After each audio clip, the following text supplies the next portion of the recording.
In a labor against her will, a human trafficking survivor opens up about the horrors she endured. Tonight, she's advocating for other survivors, but also speaking out publicly against a new state law. WISH TV State House Bureau Chief David Williams is here now to explain. David. This was a powerful story. Tebi Kaisara was just 18 years old when she came to the U.S. by herself from Botswana. The promise of a good life ripped away from her. She tells me her own family lied to her and tricked her into the human trafficking trade.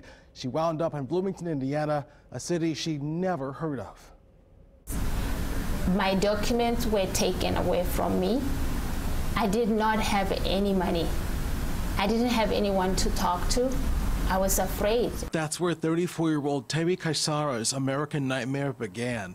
Forced into labor trafficking in 2004, at 18 years old, she worked day and night as a nanny for a woman in Bloomington. I used to run errands for her, bring books for her at school, and take care of her kids, go to, do a lot of activities in the house and house chores. For almost 18 months, she endured abuse too. And she have dropped the couch on me that I fell from the first floor to the second floor. That hurt my back really bad.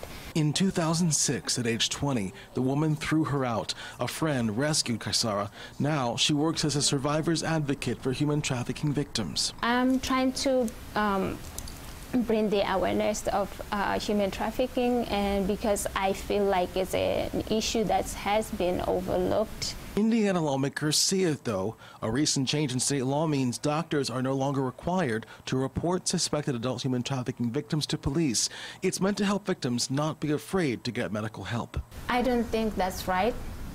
I think it should be reported as soon as anything. I feel like anything you see that you suspect it has red flags for human trafficking, you have to report that. Kaisara argues that call to police at the hospital could be a lifeline. We need help. It's because maybe we're scared we are with our traffickers around us. So that's why we want that first phone call to be made. There's a new state law that makes it easier for cops and attorneys to crack down on trafficking networks. Kaisara wants to work with lawmakers on tougher penalties for traffickers. Previously, State Representative Karen Engelman told me victims were afraid they'd be turned into the police. Instead, Engelman says hospitals are required to give victims information on how to get help. If you or someone you know is a victim and needs help, call the National Human Trafficking Resource Center. The number is right there on the screen, 1-888-373-7888.